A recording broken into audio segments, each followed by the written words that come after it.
Vous avez ici des exercices sur ce thème.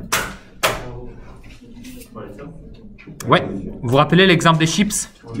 Voilà. Je vous rappelle la technique. Moi, ce que je vous conseille de faire, c'est toujours d'identifier laquelle entre les deux unités mesure quelque chose de grand et laquelle quelque chose de petit par rapport à la chose d'avant. Ici, vous avez une comparaison entre hectolitres et millilitres. Les hectolitres sont visiblement plus grands que les millilitres. Donc, ce que je vais raisonner, c'est si 5 hectolitres, je dois les traduire en millilitres, ça veut dire qu'il y aura beaucoup de millilitres. Combien? Eh bien, là, il suffit juste de faire le parcours de hectolitres jusqu'à millilitres. Et donc, ça fait 1, 2, 3, 4 et 5. Donc, ça veut dire qu'il y aura 5 zéros. Autrement dit, 5 fois. Et donc, 1, 2, 3, 4 et 5. 5 zéros, vous voyez? Donc, la morale, c'est que ça fait 5 fois 100 000, donc 500 000. Ok? Qui a trouvé comme ça? Ensuite, lovely indeed. 9 cm égale à combien d'hectomètres? Alors là, je suis en train de passer quelque chose de petit à quelque chose de grand. Donc ça va être le raisonnement inverse. À la place de mettre un grand nombre de quelque chose, ce sera un 0,0 quelque chose. Mais combien de places après la virgule? Ben, on va les compter. Centimètre, c'est là. Et moi, j'arrive jusqu'à hectomètre. Ok? Donc, effectivement, moi, j'en ai compté 4. Et donc, 4, ça veut dire 4 places après la virgule. Donc, ça veut dire 0,000. Et du coup, à la place de mettre 1, je mets 9 parce que c'est multiplié fois 9. Bon, ça, je pense que vous l'avez compris maintenant. Super. Ensuite, je passe des décigrammes au décagrammes. Lequel est le plus grand? Alors là, il peut y avoir une petite confusion, mais les décigrammes, c'est plus petit que les décagrammes. Donc, ça veut dire que 7 décigrammes vont devenir un tout petit nombre de décagrammes. Combien petit? Alors, je regarde, je passe des déci jusqu'au déca. Donc, c'est 2 places. Donc, 0,0. Donc, une première place. Et la deuxième place, c'est du coup 7. Parce que c'était 7 décigrammes. Pardon? T'as augmenté? Et du coup maintenant il faut que quand tu le fasses, tu dois faire plus attention à la comparaison entre au début laquelle des deux unités te mesure quelque chose de grand et laquelle c'est quelque chose de petit. Parce que si tu passes du petit au grand, c'est une histoire, mais si tu fais du grand au petit, c'est une autre histoire. Si tu passes du grand au petit, ça veut dire qu'il te faut beaucoup de petites choses pour mesurer une seule grosse chose. Et à l'inverse, tu as besoin de quelque chose de très petit, donc une partie petite d'une grande chose pour mesurer une petite chose. On était sur du coup décalitre égale à décilitre. Vous voyez, ici c'est exactement l'opposé de ce qu'on vient de faire. Les décalitres sont plus grands que le décilitre. Donc ça veut dire que j'aurai beaucoup de décilitres pour un seul décalitre. Combien? Pour arriver de déca jusqu'à déci, je suis en train de faire 2 places. Donc ça va être 2 zéros, précédé donc par un 4. Et enfin, millimètre en mètre. Alors ça, c'est une des plus faciles, je pense. C'est quelque chose avec laquelle vous êtes en contact tous les jours. En général, le mètre, c'est la chose que vous utilisez le plus souvent, je pense, chez vous, par exemple, pour mesurer l'ampleur d'un meuble ou j'en sais rien. Donc ici, c'est directement, on peut écrire 0,003, hein, parce que c'est 10 à la puissance moins 3 les millimètres par rapport au mètre. D'accord? C'est 1, 2, 3. 2 kilos égale combien de milligrammes? Alors ça, c'est l'écart le plus grand. Vous avez un truc très grand, donc 2 kilogrammes, qui deviennent beaucoup de choses très petites, des milligrammes. Ici, vous avez tout simplement à calculer 2 millions.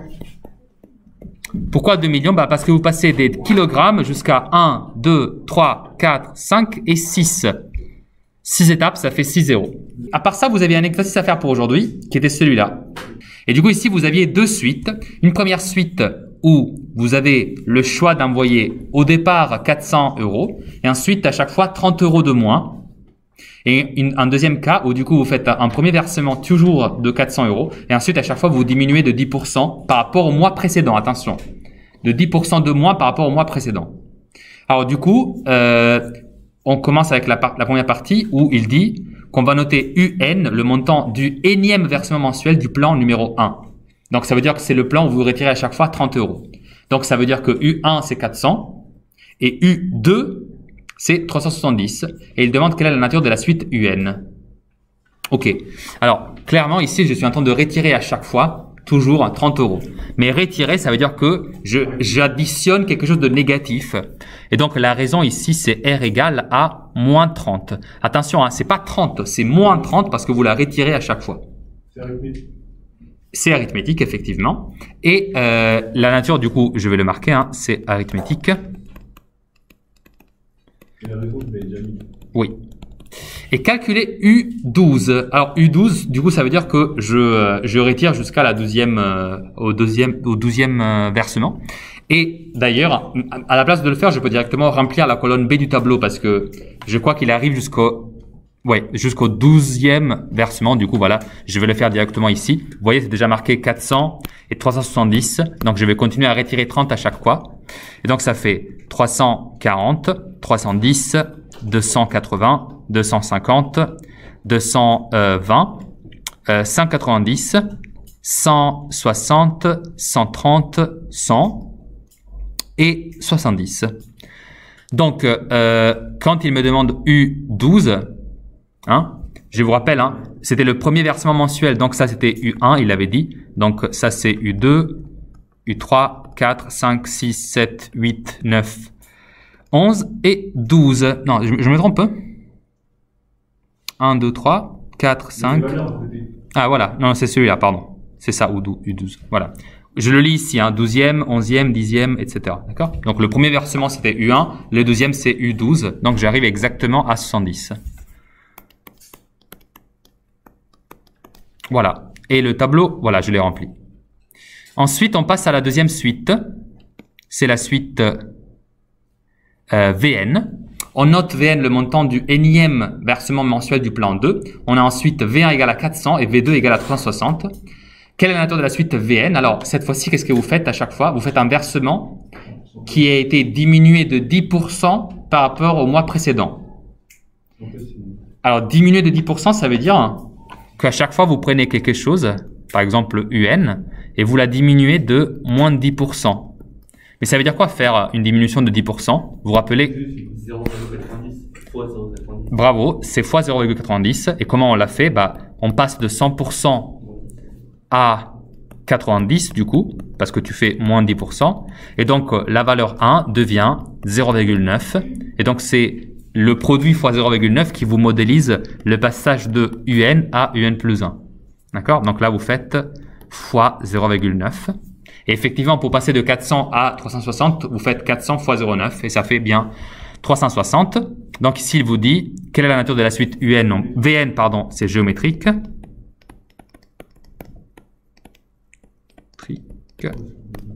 Et déterminer sa raison. Du coup, la raison Q, c'est égal à 0,9. Ou 90, hein, c'est pareil, Bilal. Calculer V12, on arrondira le résultat au centime d'euro. Alors encore une fois ici, on peut juste exploiter la partie C, là où c'est marqué à l'aide de la calculatrice, compléter la colonne C du tableau annexe à rendre avec la copie.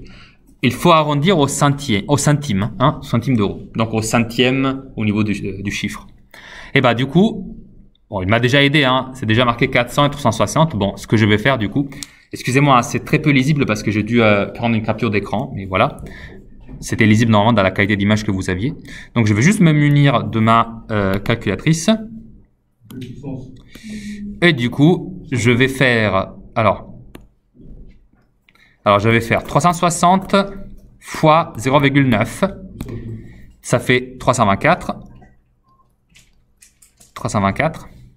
Ensuite, je vais faire fois 0,9. Et je trouve 291,6. Ensuite, je vais faire fois 0,9. 26244. Oui, c'était marqué. 262. 0,44, c'est ça? J'ai déjà oublié. Oui, c'est ça. Fois 0,9, 236, alors là, j'ai commencé à arrondir, hein, parce que sinon, on ne va plus terminer. Il fallait arrondir au deuxième chiffre après la virgule. Ici, si j'arrondis, ça fait 236,20. 236,20. Ensuite, vous avez toujours fois 0,9. 212, alors du coup, ça, c'est 58. 212,58. Vous voyez qu'on est à peu près aux mêmes valeurs, hein. Ça ne change pas tellement finalement, je trouve. Fois 0,9, donc ça fait 191,32. Vous voyez, regardez là, on est à 191 d'un côté et à 190 de l'autre côté. Donc c'est vraiment, vraiment très similaire.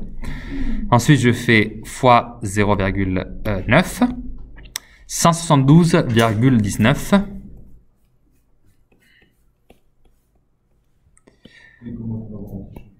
Fois 0,9, exactement. 154,97.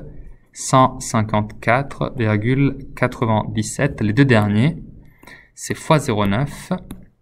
139,47. Là, je dois faire un versement plus important du coup avec le plan C. Et enfin, encore fois 0,9, ça fait 125,52. Voilà. Alors, on a presque fini du coup. Vous voyez, il y avait beaucoup de calculs, mais voilà, c'était pas des calculs difficiles finalement. On a juste répété la même opération plusieurs fois. Donc voilà, on a fait la A, la B et la C de la question 2. Et dernière question, quel est le plan qui assure à Jean la somme épargnée la plus élevée? Alors ici, il nous aide, hein, parce qu'il nous dit qu'avec le plan C, regardez, c'est marqué juste ici. Pardon, ça c'est un peu trop large, ça. Excusez-moi. Si vous regardez ici, vous voyez, c'est marqué, je vous l'agrandis un peu, c'est 2870,28. C'est le résultat si vous additionnez toutes ces valeurs. Je le sais juste parce que c'est marqué total, c'est tout. Mais imaginons que j'ai envie de, du coup, comparer combien j'économise avec l'autre suite. Eh bien, qu'est-ce qu'il faut que je fasse? Pour faire l'addition finale, j'ai pas envie de prendre la calculatrice et faire juste la somme parce que ça me prendrait trop de temps. Et du coup, je vais juste exploiter la formule que je connais, c'est-à-dire celle pour les suites arithmétiques qui fait la chose suivante. C'est 12 termes que je dois additionner. Donc, je fais 12 fois le premier terme qui était 400 plus le dernier terme qui était 70, le tout divisé par 2. J'ai fait ça et je vais obtenir un certain résultat. Je vais le faire maintenant. Ça va être 12 fois, parenthèse, attention à la parenthèse s'il vous plaît, 470 parce que c'est 400 plus 60, bon, je vous l'écris, hein, plus 70, le tout divisé par 2, 2820. Monsieur, oui. Si on met dans la parenthèse divisé par 2, ça va faire 70 divisé par 2. Exactement, donc ça va donner un résultat faux. Et du coup, vous trouvez à la fin 2820. Et donc la question, je vous le rappelle, c'était quel est le plan qui assure à Jean la somme épargnée la plus élevée? Alors ici, vous le voyez, l'épargne le plus grand, c'est clairement celui à droite. Donc s'il voulait économiser le plus, il aurait dû choisir le plan numéro 2. Alors c'est pas une grosse différence, hein, c'est 50 € de différence. Voilà, on est plus ou moins là, mais voilà, c'est clairement plus efficace celle à droite. Voilà. Ça, c'est un bon exercice parce que il y a vraiment beaucoup de notions mélangées. Il n'y avait pas de terme général, il n'y avait pas de exprimer le terme précédent, exprimer le terme successif à partir du précédent, voilà. Mais ce sont des techniques que sûrement seront au programme du prochain contrôle. Ok, maintenant, c'est enfin le moment de changer de chapitre. Yes! J'en avais un peu marre des suites, j'avoue. Ouais, ça fait longtemps qu'on était dessus. Oui, mais voilà, avec le dédoublement des groupes, j'ai perdu à peu près une semaine. Ça arrive. Monsieur, mais vous avez oublié d'enregistrer pour votre vidéo. Si, j'ai enregistré depuis le départ. J'ai commencé à enregistrer, merci de m'avoir fait penser, mais j'ai commencé juste avant que vous rentriez. Alors, j'aimerais vous parler aujourd'hui d'une petite, donc l'étape d'après, quand on a étudié une suite géométrique. Et du coup, pour commencer, différemment que d'habitude, j'aimerais juste vous montrer ce qu'on peut faire avec une suite et qu'on a pour le moment pas encore fait. Alors, laissez-moi prendre un exemple et du coup, vous pouvez juste marquer dans vos cahiers la chose que je vais marquer. C'est dans la partie cours. Ok? Vous pouvez marquer d'ailleurs le titre du nouveau chapitre, c'est le chapitre 4. Ça va suivre, et vous allez le voir, les mêmes règles que les suites géométriques. Du coup, vous voyez, si vous avez le chapitre géométrique dans votre poche, vous avez aussi ce chapitre-là parce que, en fait, les règles, c'est les mêmes. C'est juste qu'à la place d'avoir des suites, on a des fonctions, mais voilà, à part ça, c'est pareil, vraiment. On ne peut pas demander plus à un chapitre que d'être basé sur un chapitre qu'on a déjà fait. Donc, c'est juste une généralisation des suites géométriques. Et du coup, je vous explique pour quelle raison je dis ça. Et donc, on va tracer ensemble un petit exemple, ok? Vous l'avez, ça? Oui. Je laisse juste fonction exponentielle parce que c'est joli. Alors, je prends ma règle. Oups. Je prends ma règle. Stylé, hein? Je la mets là. Je me fais un petit repère. Vous savez, les repères, comme d'habitude. Ok? Tac. Tac. Oui. Et vous faites de même, s'il vous plaît. D'accord? On le fait ensemble. D'ailleurs, je ne fais pas un seul repère, mais comme vous êtes en train de le voir, j'en fais 2. Moi aussi, on doit en faire 2. Oui. Ok. Tac. Vous mettez vos petites flèches aussi. Voilà. Et ici au milieu, je vais mettre juste une petite barrière.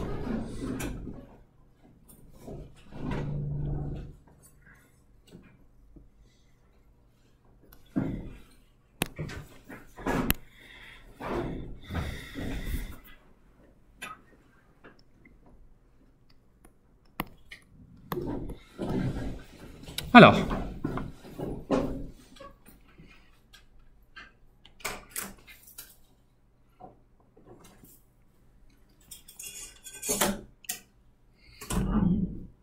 vous avez remarqué quand même que ce n'est pas exactement, ce n'est pas une croix parfaite, il y a quand même une partie plus élevée de la partie positive de l'axe des ordonnées. Il y a une raison, vous allez voir pourquoi. Ok? Je vous rappelle que ça s'appelle l'origine, pareil des deux côtés. Ok? Quoi? On n'a pas encore rien dit. Attends un instant. Alors, je vais considérer du coup le même exemple vu avec deux perspectives différentes.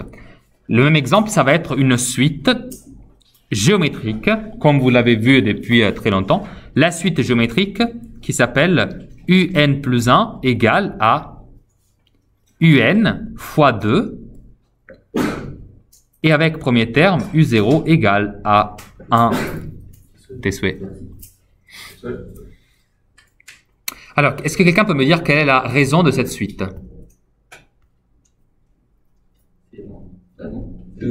C'est 2, en effet. Alors, c'est 2 parce que à chaque fois, vous multipliez le terme précédent fois 2. D'accord? Par 2. Ok? Vous avez raison. Est-ce que j'ai un rouge plus clair? Non. Bah, du coup, je vais mettre orange. C'est lisible orange ou pas? Moyen? Attendez, regardez ça.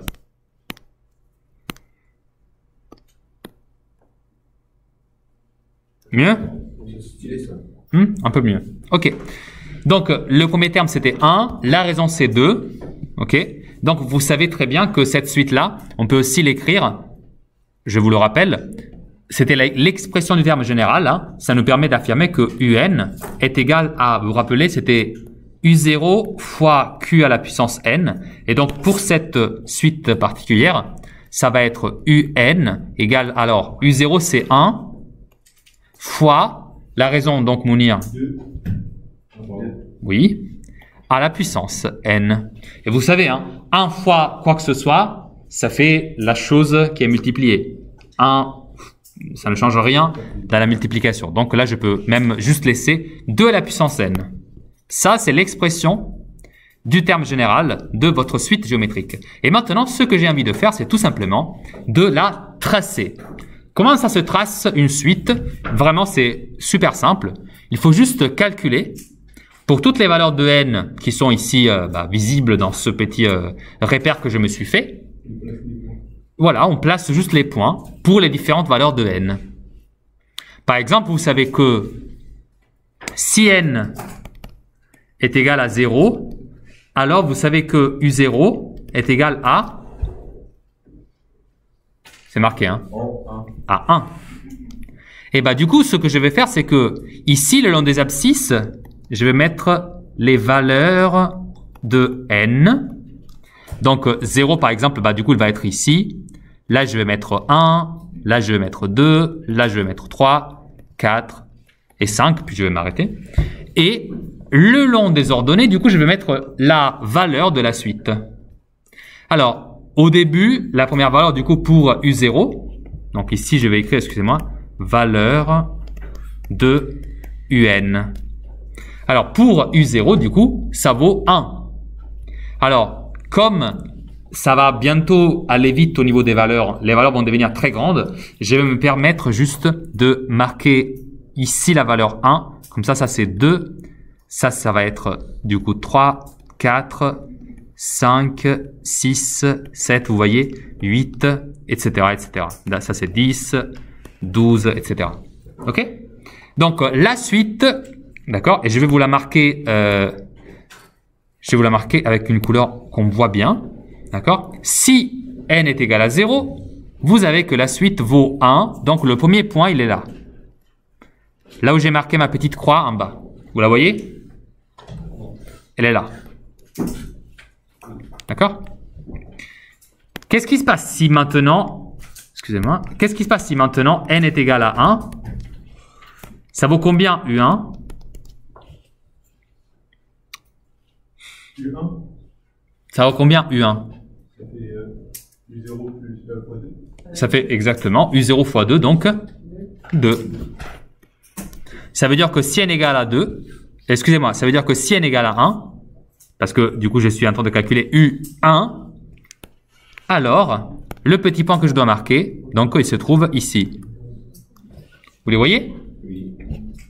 Et qu'est-ce qui se passe si n est égal à 2? U2 ça fait... C'est 4 effectivement, Ilan. Et donc ça veut dire que si n est égal à 2, je suis arrivé à 4. Ok? Bien sûr. C'est un peu comme si vous êtes dans la neige et vous suivez les empreintes de la bête que vous êtes en train de tracer. D'accord? Que vous cherchez.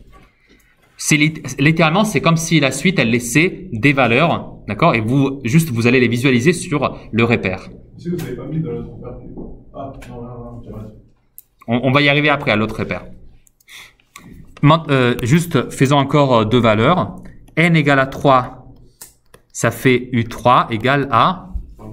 Non, rappelle-toi, à chaque fois, c'est x2. Non, c'est pas 6, c'est 8. Parce qu'à chaque fois, vous faites x2, pas plus 2. Donc, ça fait 8. Et donc, ça veut dire que U3, il va être situé là-haut. Vous voyez ça? En fait, ça augmente, mais ça prend aussi de la vitesse. D'accord?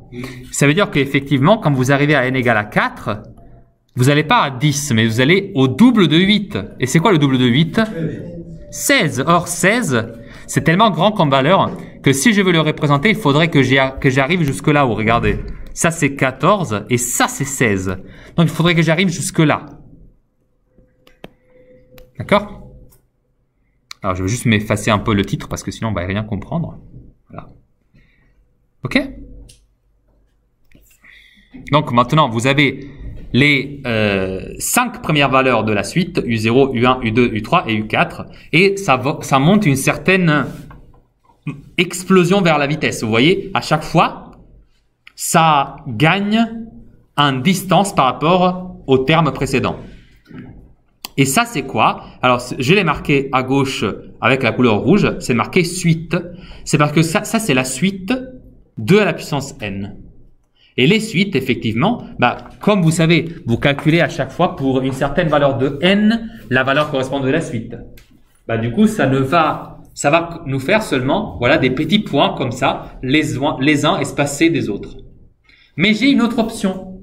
C'est ça, justement, qui va nous porter dans la partie fonction. Et du coup, regardez ce que je fais.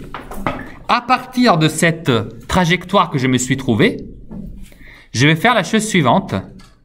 Je vais traverser le portail de transformation qui va passer une suite vers une fonction. Et donc, je vais transporter tous les points que j'ai déjà tracés de l'autre côté. Je fais ça, mais je vais aussi faire un petit truc en plus. Alors, vraiment, je les recopie tel quel, pareil. Hein. Alors, 16, il était là. Je vais juste changer de couleur parce que sinon, ça va être exactement pareil. Je vais juste mettre lui ici. Je vais juste mettre lui ici et lui ici. Ce sont les mêmes points, c'est la même chose. Mais je vais faire un truc en plus. À votre avis, qu'est-ce que je vais faire pour passer d'une suite à une fonction? Pourquoi les relier? Vous, quand vous pensez à une fonction, vous pensez à un truc que vous pouvez tracer sans jamais retirer le stylo, la pointe du crayon, du stylo, de votre feuille. Et vous voyez, une suite, ce n'est pas comme ça. Ça n'a pas cette propriété-là. Donc, effectivement, comme Xavier me l'a suggéré, je pense, en premier, ici, pour passer de la suite vers la fonction, eh bien, tout ce que j'ai à faire, ce n'est que de relier ces points. Et c'est exactement ce que je vais faire. Très, très, très, très, très doucement. Je me mets là. Et au mieux de mes possibilités de dessinateur, je vais les relier. D'accord? Voilà. Ça, c'est une fonction. C'est possible? Non, c'est impossible sur sa négative. Alors, justement, on a un petit avantage avec les fonctions. C'est que on peut aussi passer du côté des négatifs. Mais j'y arrive dans un instant. Déjà, quelle est la chose intéressante ici? C'est que pour la suite, je ne pouvais savoir seulement que les valeurs 1, 2, 3, 4, 5. Ce sont les nombres entiers. Maintenant que je suis dans les fonctions, je peux par exemple me poser la question, et qu'est-ce qui se passe si je veux connaître quelle est la valeur pour 2,5? Pas pour 2 ou pour 3, mais pour la moitié là, 2,5. Bah, là, je sais que ça c'est 1, ça c'est 2, ça c'est 3 et ça c'est 4. Bah, 2,5 il est là. Et je sais que pour 2,5, bah, du coup ça doit valoir à peu près cette chose-là. Et donc je peux lire la valeur juste ici à côté, vous voyez? Je ne sais pas combien ça va valoir, mais ça va être effectivement approximativement 5. Donc ça c'était 6, 4, 2. Ok? Et alors, comment je vais la symboliser? Bah, si ça c'était la suite 2 à la puissance n, et n pouvait prendre seulement des valeurs entières, donc 1, 2, 3, 4, ici, à la place de mettre 2 à la puissance n, je vais mettre 2 à la puissance... Qu'est-ce qu'on disait pour les fonctions à chaque fois comme lettre?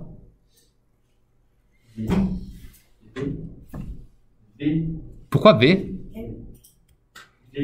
C'était, alors, la fonction, c'était f2. Qu'est-ce que je mettais là-dedans? X. Eh bien, à la place de faire 2 à la puissance n, bah, je vais faire 2 à la puissance comme ça.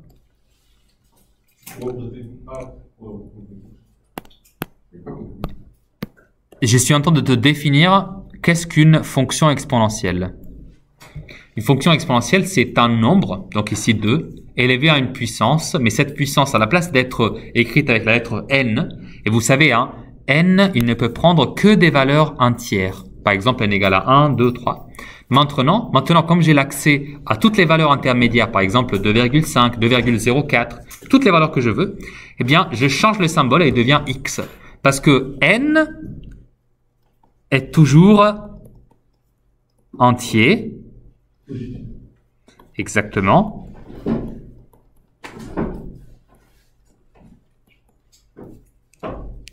Pardon, j'ai mal écrit. Positif. X peut prendre n'importe quelle valeur. C'est pour ça que la fonction elle est un peu plus avantageuse.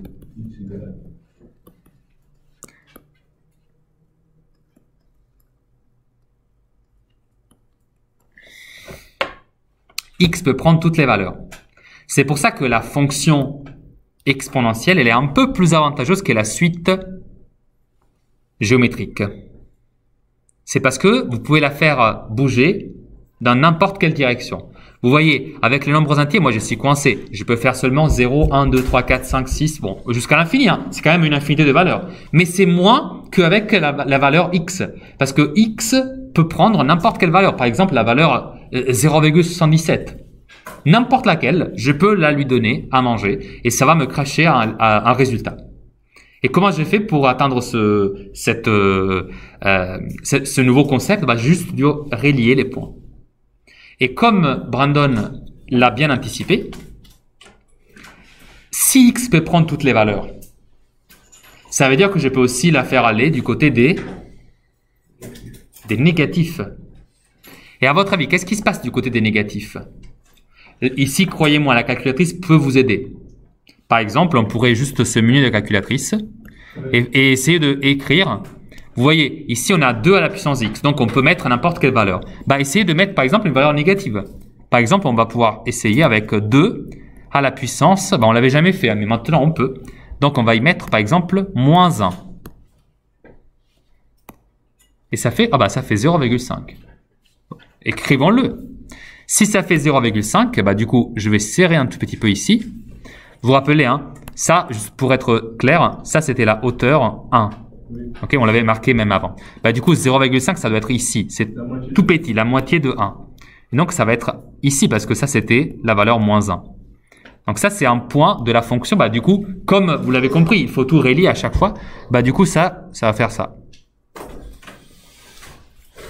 Et si je prends la calculatrice et je fais 2 à la puissance, mettons un autre truc négatif. Par exemple, allez, moins 4.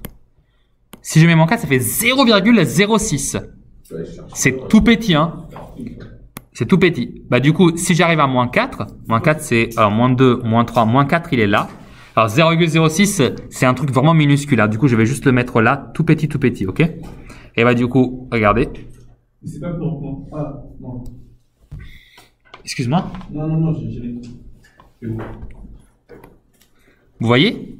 Eh bien, ça, c'est l'allure d'une fonction exponentielle.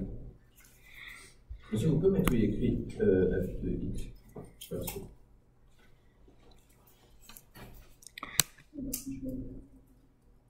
Je vous mets aussi la comparaison. Hein. Vraiment, la chose à retenir, à mon avis, c'est que là où vous aviez une suite, ce sont des points séparés. Un point, un point, un point, un point. Là où vous avez une fonction, vous avez une ligne continue que vous devez pouvoir tracer sans jamais quitter la feuille avec la pointe de votre stylo. Vous savez, comme dans les jeux, il faut faire le dessin sans jamais soulever la pointe de votre crayon de la feuille. Bah, c'est la même chose. Il ne faut jamais soulever la pointe du crayon quand vous tracez une fonction. C'est vrai pour toutes les fonctions, hein, pas seulement les fonctions exponentielles. Hein. Mais voilà.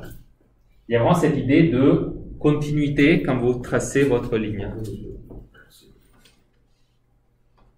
D'accord? Alors ça, c'était la construction d'une fonction exponentielle. Maintenant, je vais vous donner juste une première propriété, mais en fait, vous la connaissez déjà. Donc, ce n'est pas nouveau. Et d'ailleurs, vous pouvez me la donner, parce que vous devrez vous rappeler de quelque chose. Vous vous rappelez quand on a travaillé sur les suites géométriques? Parce qu'encore une fois, hein, c'est quoi une fonction exponentielle? C'est juste une suite géométrique dans laquelle j'ai relié les points. Donc, tout ce qui était vrai pour une suite géométrique doit être encore vrai pour la pour la fonction exponentielle. Si c'est vrai pour la suite géométrique, alors elle est vraie pour la fonction exponentielle. Et vous saviez un truc. Vous saviez qu'il y avait une condition qu'on avait étudiée sur la raison d'une suite géométrique qui vous donnait si la suite elle était croissante ou décroissante. Vous vous en souvenez ou pas? Supérieur à 0, mais inférieur à 1. Elle avait commencé à parler, je l'ai écouté. Tu peux répéter?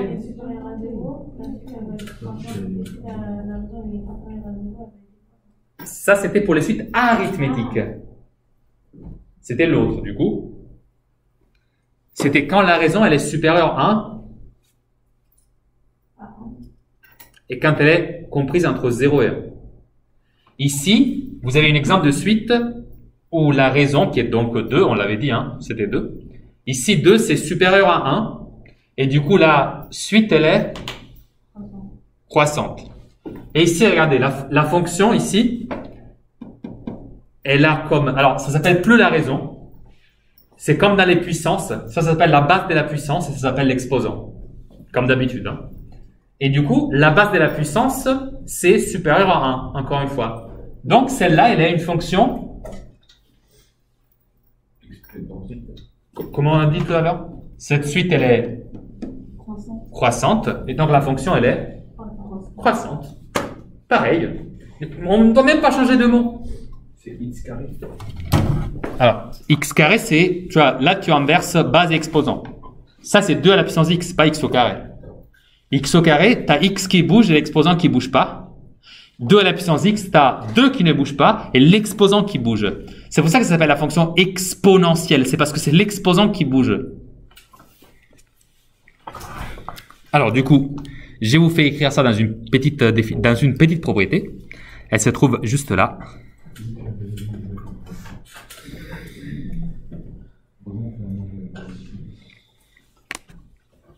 Vous n'avez pas à recopier le dessin. Hein? Comment? J'ai dit que vous n'avez pas à recopier le dessin parce que ce dessin-là, vous l'avez déjà copié. Hein. Vous voyez, ça, c'est juste les deux dessins, rouge et bleu, que j'ai superposés dans une image. Vous voyez que f de x est bleu, c'est la partie bleue que j'avais tracée. C'est juste que là, j'ai superposé avec GeoGebra la suite 2 à la puissance n sur la fonction. Et du coup, vous pouvez juste recopier ça. Avec a, du coup, ça va être la base de cette puissance. La suite, on appelle f de x. La suite, c'est toujours un. Un. La suite, c'est un. Ça se voit. Ah, tu veux dire celle-là? La bleue, la courbe. Alors, la courbe, c'est 2 à la puissance x, la bleue. Et les petits points rouges, c'est toujours 2 à la puissance n. Mais tu n'as pas besoin de le recopier. C'est ce qu'on a déjà, tu l'as déjà copié avant. Juste la propriété ici, j'ai besoin que vous recopiez.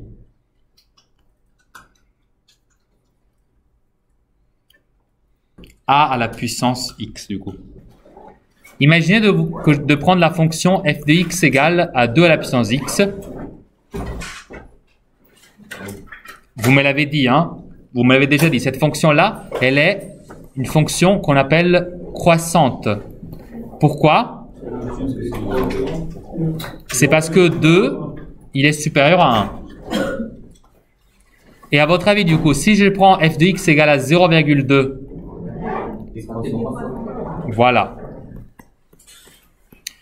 Je vous demande ça parce que vous aurez besoin de ça pour les exercices à faire pour demain. Et par exemple, si je prends f de x égale à 3,1. Absolument. Et si je prends f de x égale à 0,9, effectivement. Alors, je vais vous montrer après les graphiques des fonctions exponentielles décroissantes, parce que pour le moment, on n'a pas encore vu leur allure. Mais voilà, ce petit exercice de savoir reconnaître quand est-ce qu'une fonction exponentielle elle est croissante ou décroissante, c'est déjà très très très important. Parce que en fait, dans les applications dans lesquelles on ne mesure pas les choses en années, mais on les mesure par exemple en secondes. Imaginez par exemple de ne pas vouloir faire... Parce que vous voyez, avec les suites, on est toujours obligé de passer par exemple d'une année à l'autre ou d'un mois au mois d'après. Mais avec la fonction, vous pouvez aussi prendre une fraction d'une année, une fraction d'un jour ou en général n'importe quelle valeur pour mesurer la chose que vous êtes en train de modéliser. Donc les fonctions exponentielles sont quand même un peu plus utilisées des suites géométriques. C'est pour ça que c'est important de savoir tout de suite si elles sont croissantes ou décroissantes. C'est vraiment l'observation de base que vous pouvez faire. Alors je vous laisse cet exercice pour la prochaine fois. Je vous ai aussi rappelé que le DS, il sera dans la maison des lycéens.